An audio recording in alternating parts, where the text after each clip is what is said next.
بھوک اللہ کے خزانوں میں سے ایک خزانہ ہے۔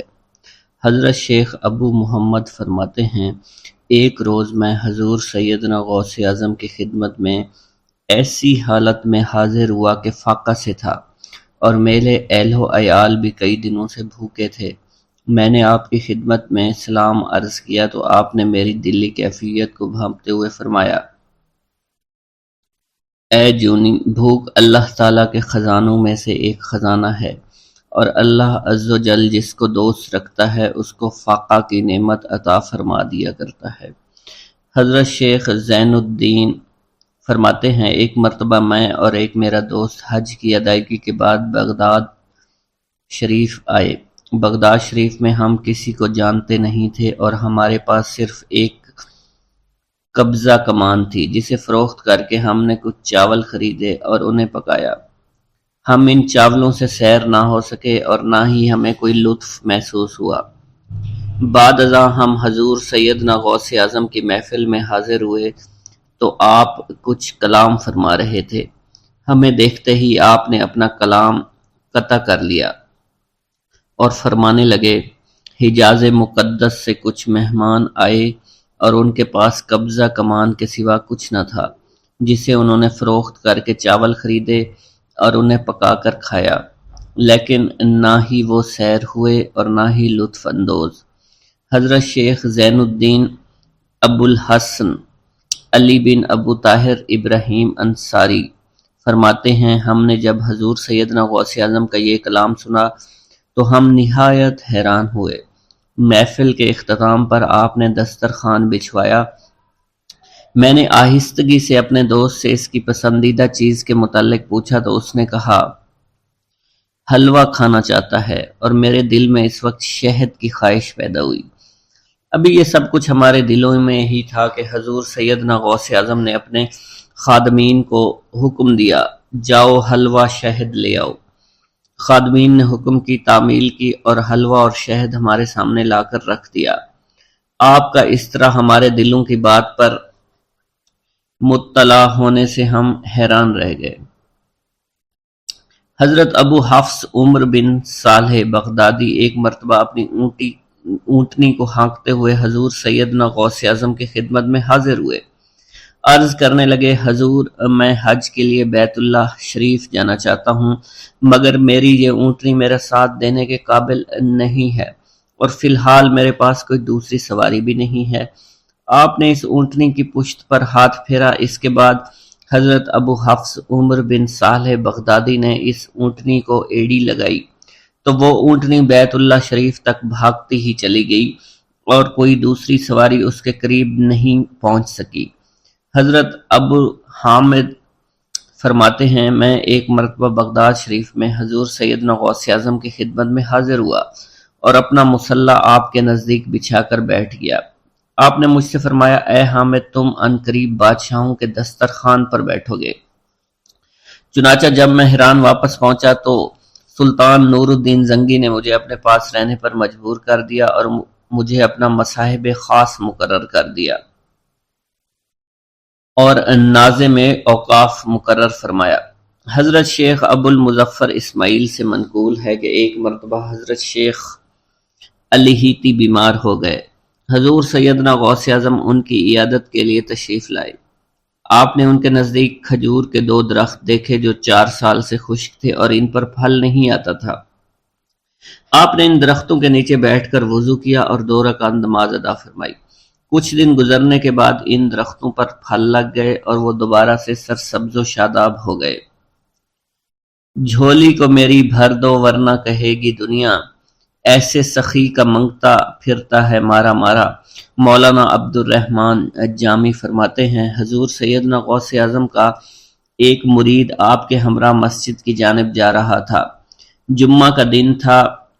اس دن کسی بھی شخص نے آپ کو دیکھ کر نہ سلام کیا، نہ ہی کچھ توجہ فرمائی۔ اس مرید کے دل میں خیال آیا کہ پہلے تو آپ جمعہ کی نماز کی ادائیگی کے لیے بڑی مشکل سے لوگوں کے ہجوم میں سے ہوتے ہوئے مسجد کی جانب تشریف لے جایا کرتے تھے، اور آج کوئی شخص بھی آپ کو سلام نہیں کر رہا ہے اور نہ آپ کے نزدیک آ رہا ہے۔ مولانا عبد الرحمن جامی فرماتے ہیں، ابھی یہ خیال اس مرید کے دل میں ہی تھا کہ حضور سیدنا غوث اعظم نے مسکرا کر اس مرید کو دیکھا، پھر لوگوں کا ایک جمع غفیر اکٹھا ہو گیا اور ہر کوئی آپ سے سلام کرنے کا خواہش مند تھا، یہاں تک کہ اس مرید اور آپ کے درمیان ہجوم حائل ہو گیا۔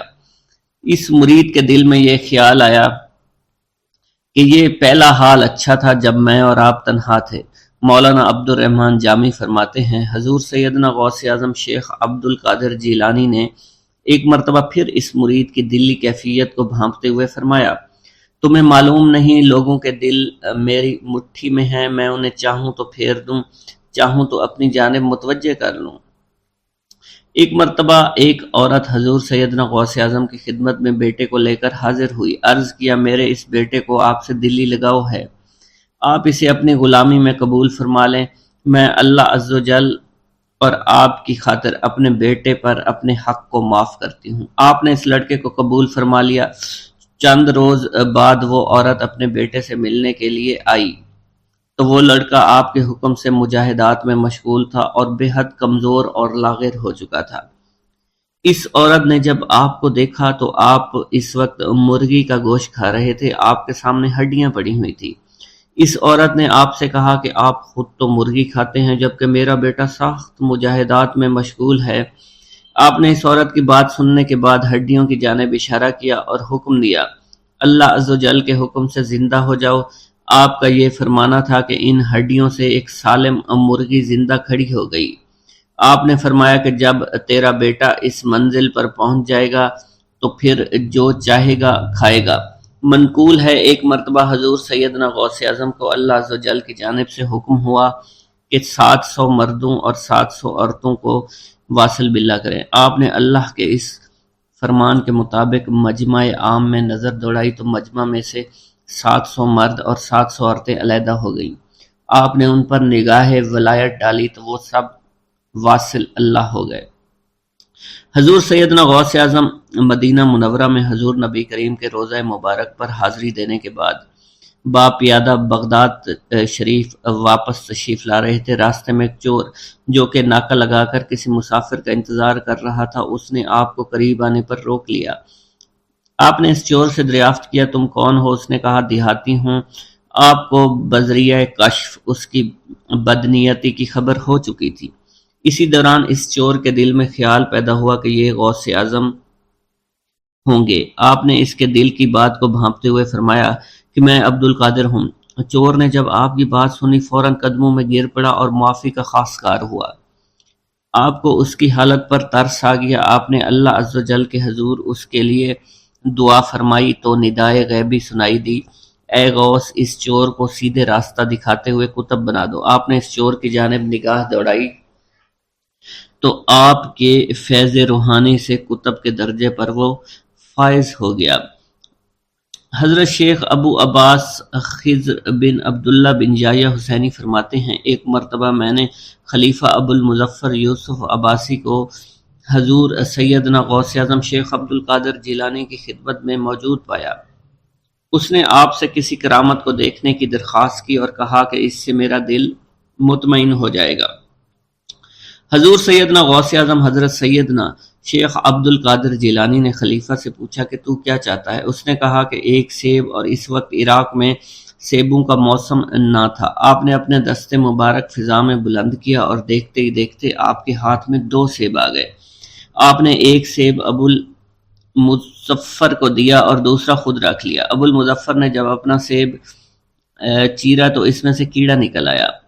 اس نے جب اپنا سیب چیرا تو یہ اندر سے سفید تھا، اس میں سے کستوری کی خوشبو آ رہی تھی۔ ابو المظفر نے وجہ دریافت کی تو آپ نے فرمایا اس سیب میں سے کیڑا اس وجہ سے نکلا کیونکہ اس سیب کو ظالم کا ہاتھ لگا ہوا تھا۔ حضرت شیخ ابو محمد سے مروی ہے، ایک مرتبہ میں حضور سیدنا غوث اعظم کی خدمت میں بغداد شریف حاضر ہوا۔ کچھ دنوں تک آپ کے ہاں قیام پذیر رہا اور روحانی فیوز و برکات سے مالا مال ہوا۔ بعد ازاں جب میں واپس اپنے ملک مصر روانہ ہونا لگا تو آپ نے مجھ سے فرمایا کہ کبھی کسی سے کوئی چیز مت مانگنا۔ پھر آپ نے اپنی انگشت شہادت میرے منہ میں ڈالی اور فرمایا کہ اسے اچھی طرح چوسو۔ چنانچہ میں نے آپ کے فرمان کے مطابق ایسا ہی کیا۔ جب میں آپ سے اجازت لینے کے بعد واپس اپنے ملک مصر روانہ ہوا تو بغداد شریف سے مصر تک کی طویل مسافت کے دوران مجھے کچھ بھوک محسوس نہیں ہوئی، اور میں جوں جوں آگے بڑھتا رہا اپنے جسم میں توانائی کو پہلے سے زیادہ پاتا۔ بسم اللہ الرحمن الرحیم۔ منقول ہے کہ حضور سیدنا غوث اعظم کے زمانہ میں ایک مقرب کی ولایت سلب کر لی گئی۔ سب چھوٹے بڑے اس کو حقارت کی نگاہ سے دیکھنے لگے۔ اس نے 360 اولیاء اللہ سے التجا کی کہ وہ اس کے حق میں دعا فرمائیں، لیکن اس کا نام لوح محفوظ پر اشتیاق کی فہرست میں لکھ دیا گیا۔ ان اولیاء اللہ نے اس کو بتایا کہ تم کامیاب نہیں ہوں گے۔ اس کے چہرے کا رنگ سیاہ پڑ گیا۔ اس شخص نے حضور سیدنا غوث اعظم شیخ عبد القادر جیلانی کی خدمت میں حاضر ہو کر دعا کی درخواست کی۔ آپ نے فرمایا تم اللہ عز و جل کی بارگاہ میں مردود ہو گئے ہو، مگر میں تمہیں اللہ کے اذن میں مقبول بنا سکتا ہوں۔ پھر حضور سیدنا غوث اعظم نے اس کے لیے بارگاہ الہی میں دعا فرمائی تو غیب سے ندا آئی، کیا تمہیں معلوم ہے کہ تم سے پہلے بھی 360 اولیاء اللہ اس کے لیے سفارش کر چکے ہیں، لیکن اس کا نام لوح محفوظ پر اشتیاق کی فہرست میں لکھا جا چکا ہے۔ یا الہی تو مردود کو مقبول، مقبول کو مردود بنانے پر قادر ہے۔ اگر تیری منشا یہی ہے تو نے اس کو مقبول بنانے کے لیے مجھ سے دعا کیوں کروائی؟ غیبی ندا آئی، اے عبد القادر، اسے میں نے تمہارے سپرد کیا، تم اسے جو چاہے بنا دو۔ چنانچہ آپ کی دعا سے وہ پھر سے بارگاہ الہی میں مقبول ہو گیا۔ حضرت شیخ ابو صالح سے منقول ہے، حضرت شیخ ابو مدین مغربی نے مجھے حضور سیدنا غوث اعظم شیخ عبد القادر جیلانی کی خدمت میں بغداد فقر کی تعلیم کے لیے بھیجا۔ آپ نے مجھے 20 دن تک اپنے خلوت خانہ کے دروازہ پر بٹھائے رکھا، اور 20 روز گزرنے کے بعد مجھے قبلہ رو ہونے کا حکم دیا گیا۔ جب میں قبلہ رو ہو گیا، آپ نے فرمایا اے ابو صالح اس طرف دیکھو۔ چنانچہ میں نے اس جانب دیکھا تو آپ نے فرمایا کیا دیکھ رہے ہو؟ میں نے عرض کیا بیت اللہ شریف میری نگاہوں کے سامنے ہے۔ آپ نے مجھے حکم دیا کہ اب مغرب کی سمت دیکھو۔ میں نے اپنا چہرہ مغرب کی جانب کیا تو آپ نے فرمایا کہ اب کیا دیکھ رہے ہو؟ میں نے عرض کیا کہ میں اپنے مرشد پاک حضرت ابو مدین کو دیکھ رہا ہوں۔ ایک مرتبہ سنان نامی عیسائی پادری نے حضور سیدنا غوث اعظم کی محفل میں حاضر ہو کر سلام عرض کیا۔ حاضرین کھڑے ہو کر بیان دیا کہ میں یمن کا رہنے والا ہوں، میں نے ارادہ کیا کہ میں اسلام قبول کروں گا۔ اسی دوران میرے دل میں خیال پیدا ہوا میں اس دور کی سب سے بہترین شخصیت کے دست مبارک پر کلمہ پڑھوں۔ اسی سوچ کے دوران مجھے نیند آ گئی۔ خواب میں مجھے حضور سیدنا عیسیٰ کی زیارت نصیب ہوئی۔ آپ علیہ السلام نے مجھ سے ارشاد فرمایا بغداد چلے جاؤ، شیخ عبد القادر کے دست حق پر اسلام قبول کرو، کیونکہ اس وقت وہ روئے زمین پر تمام لوگوں میں افضل اور اعلیٰ ہیں۔ حضرت شیخ عمر الحکیمانی سے منقول ہے، ایک مرتبہ حضور سیدنا غوث اعظم کی خدمت میں 13 لوگ دائرہ اسلام میں داخل ہونے کے لیے حاضر ہوئے۔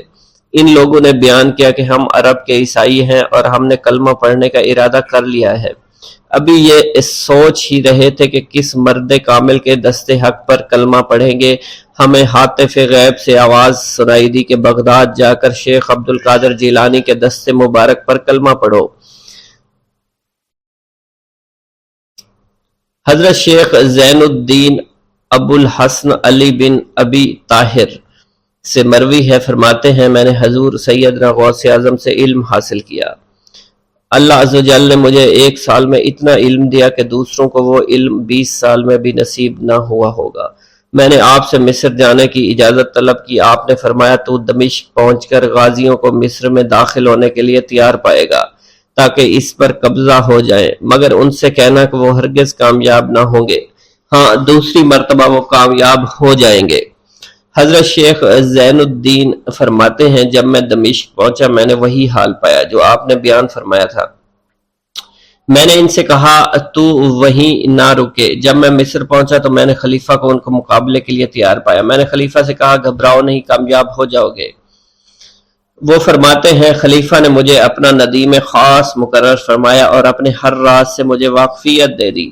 پھر دوسری مرتبہ غازی آئے، انہوں نے مصر پر قبضہ کر لیا۔ مجھے حضور سیدنا غوث کے قول کے مطابق ہر ایک سے 1.5 لاکھ دینار ملے۔ مجھے مصر میں ہر خاص و عام میں مقبولیت حاصل ہوئی اور بے شمار لوگ میرے وعظ سے مستفید ہونے لگے۔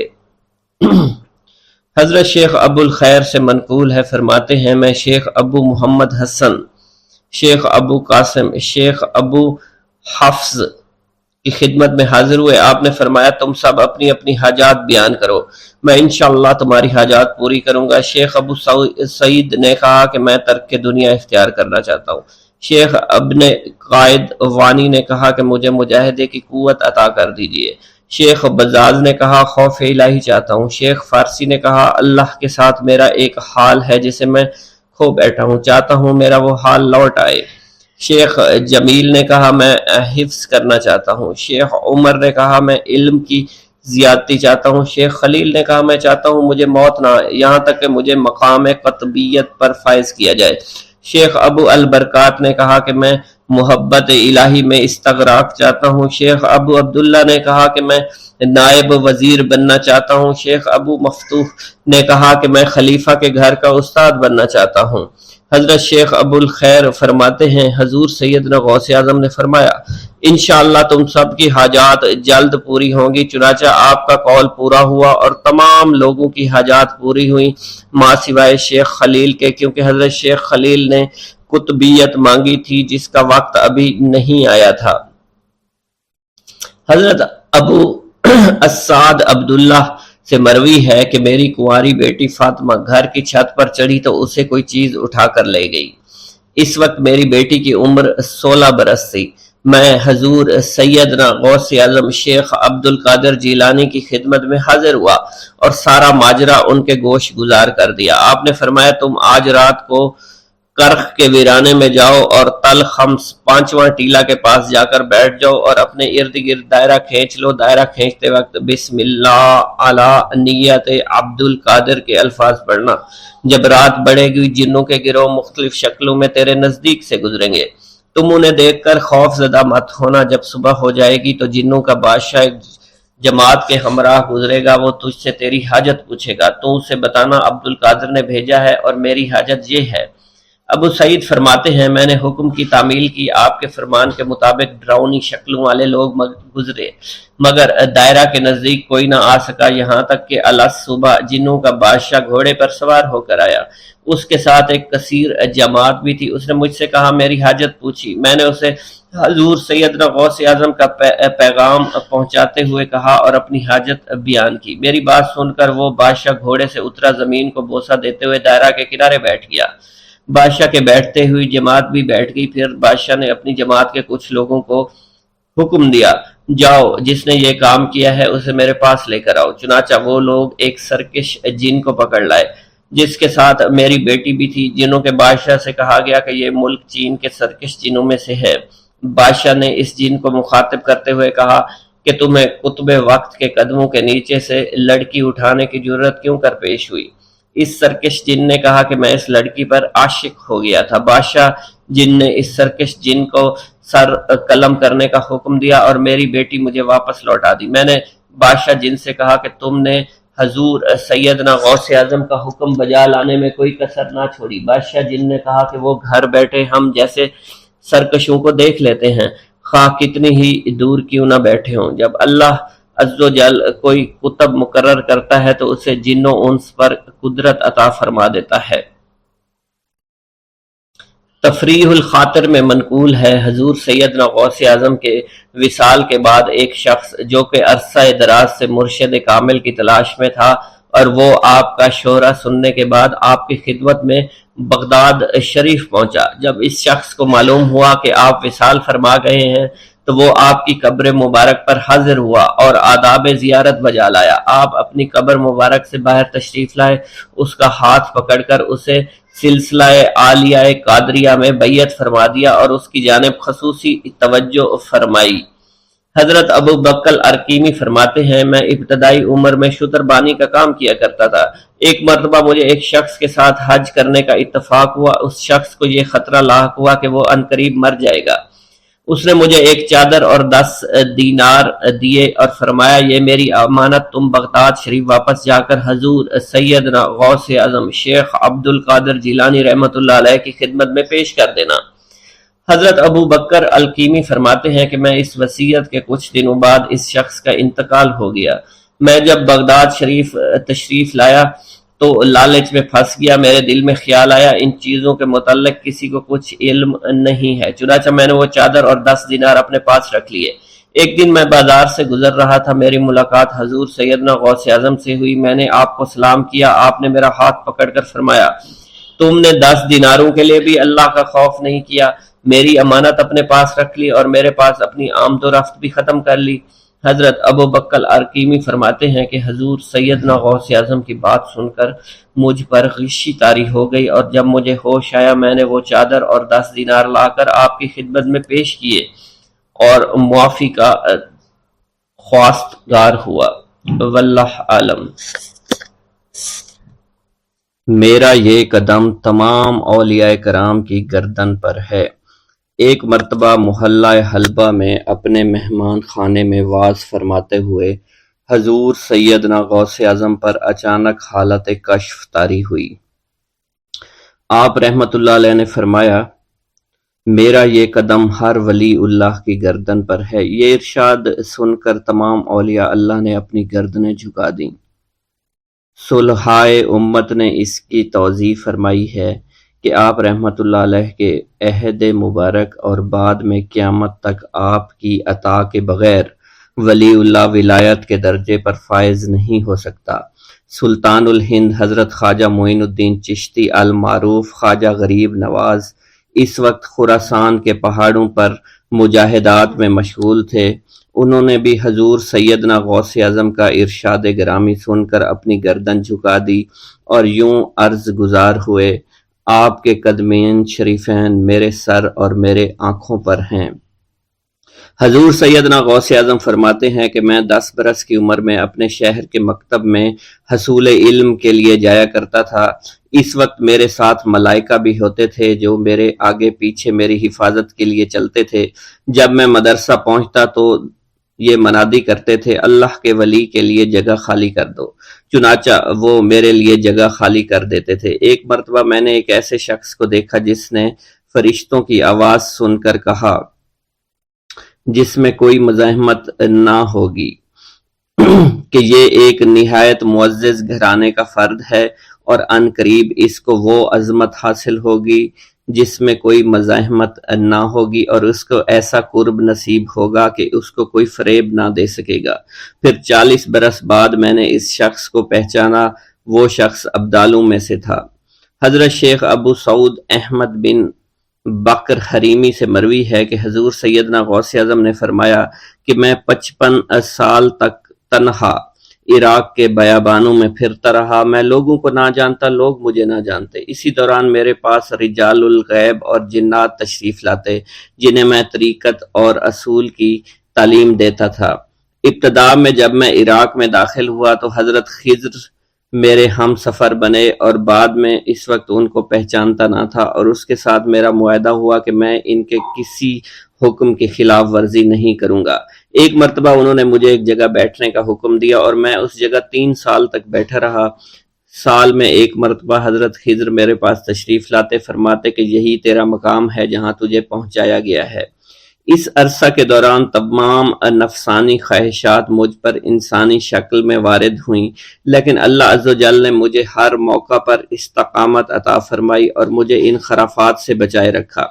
ابتدا میں میرا نفس مجاہدہ کا کوئی طریقہ اختیار کرتا تو میں اس پر قائم ہو جاتا اور کسی چیز کو قبول نہ کرتا تھا۔ ایک طویل مدت تک اپنا گلا گھونٹتے ہوئے میں مدائن کے جنگلوں میں مجاہدات میں مشغول رہا۔ حضور سیدنا غوث اعظم فرماتے ہیں کہ میں نے اپنے نفس کو مختلف مجاہدوں، مختلف ریاضتوں اور مختلف مشقتوں میں ڈالے رکھا۔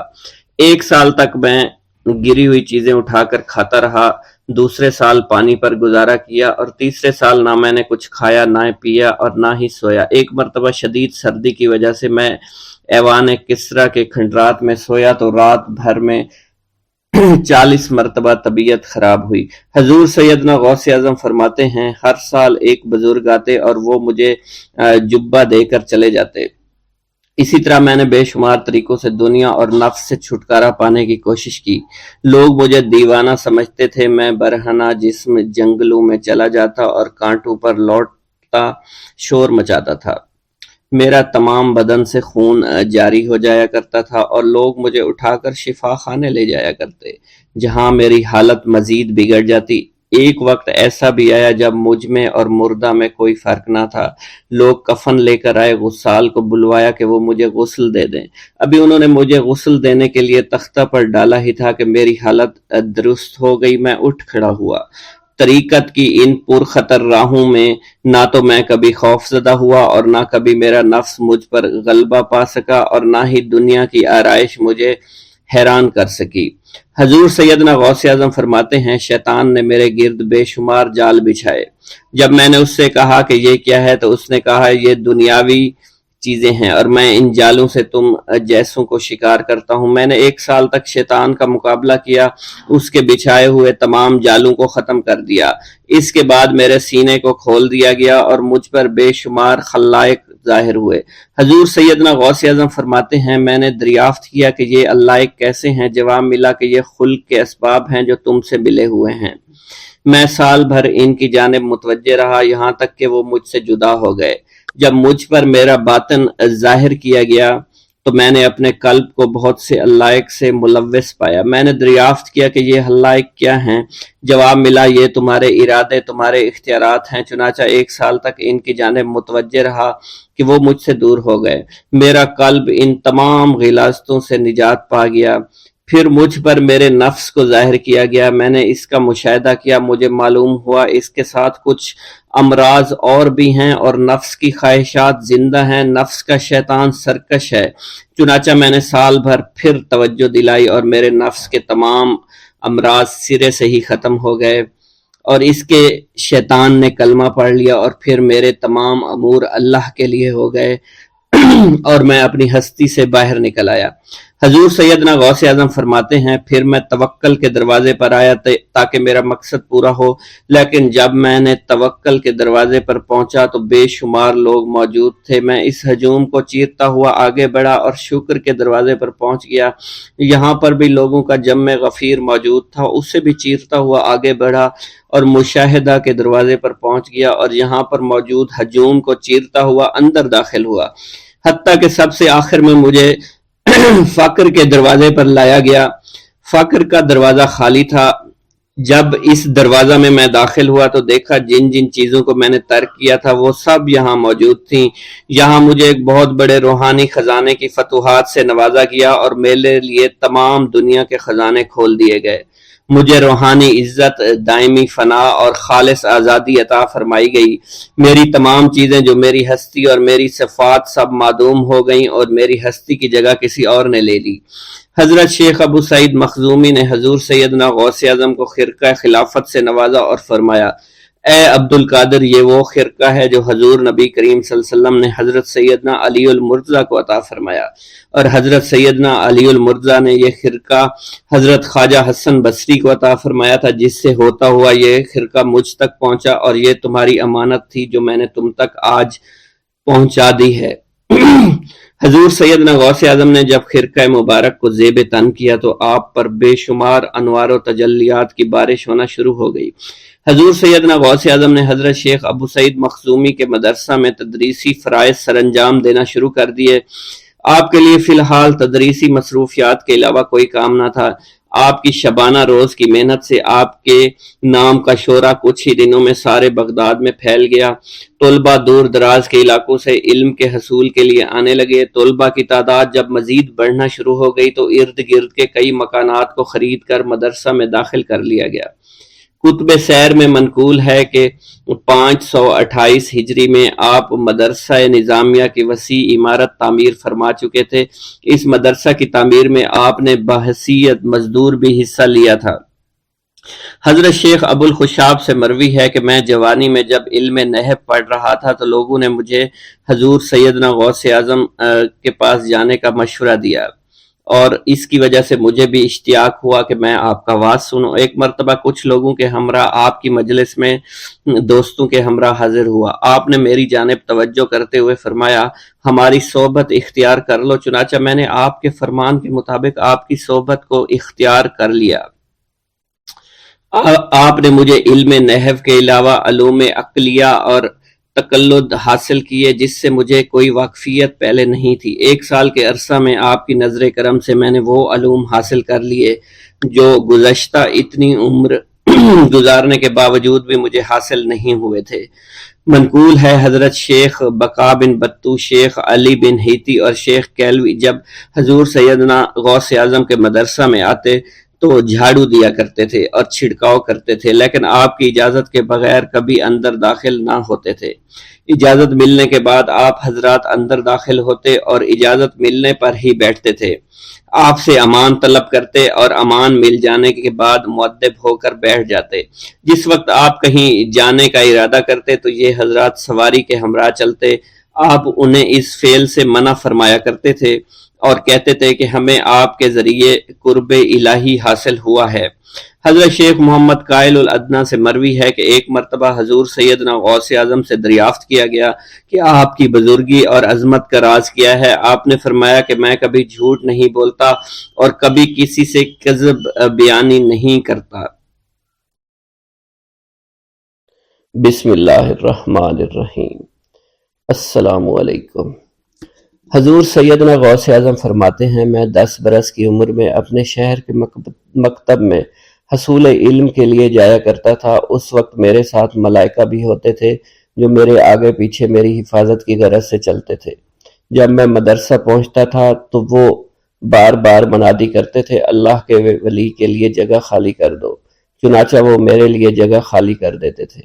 ایک مرتبہ میں نے ایک ایسے شخص کو دیکھا جس نے فرشتوں کی آواز سن کر کہا کہ یہ نہایت معزز گھرانے کا فرد ہے اور عن قریب اس کو وہ عظمت اور بزرگی حاصل ہوگی جس میں کوئی مزاحمت نہ ہوگی، اس کو ایسا قرب نصیب ہوگا کہ اس کو کوئی فریب نہ دے سکے گا۔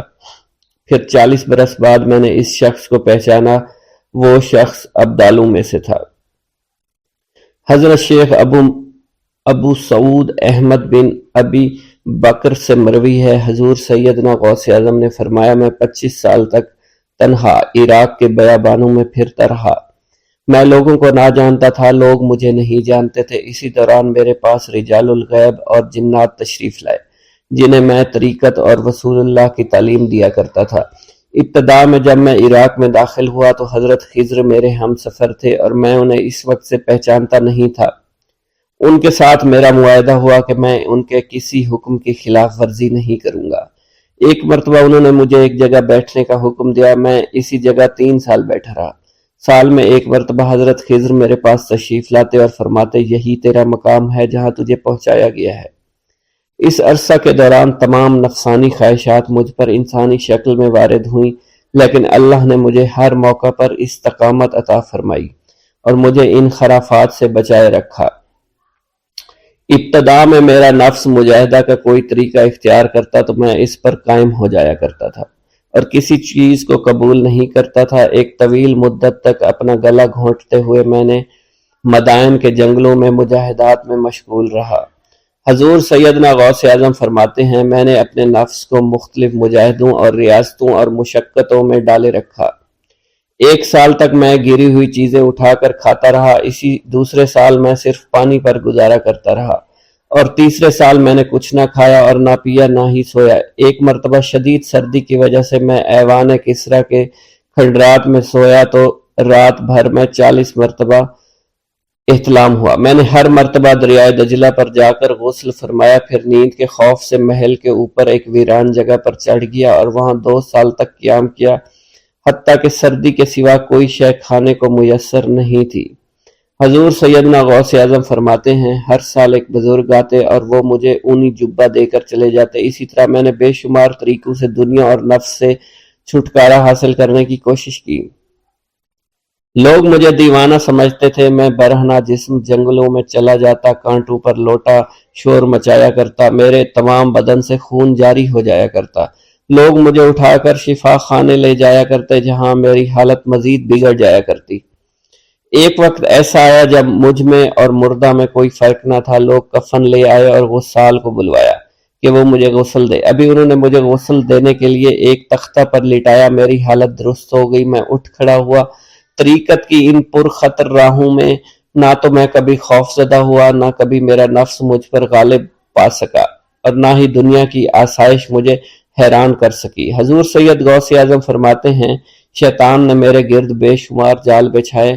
جب میں نے ان سے کہا یہ کیا ہے، اس نے کہا یہ دنیاوی آلائشیں ہیں، اور میں ان جالوں میں سے تم لوگوں کا شکار کیا کرتا ہوں۔ میں نے 1 سال تک شیطان کا مقابلہ کیا، اس کے بچھائے ہوئے تمام جالوں کو ختم کیا۔ اس کے بعد میرے سینے کو کھول دیا گیا اور مجھ پر بے شمار خلائق ظاہر ہوئے۔ حضور سیدنا غوث اعظم فرماتے ہیں، میں نے دریافت کیا کہ یہ اللہ ایک کیسے ہے؟ جواب ملا، یہ خلق کے اسباب ہیں جو تم سے ملے ہوئے ہیں۔ میں سال بھر ان کی جانب متوجہ رہا، یہاں تک کہ وہ مجھ سے جدا ہو گئے۔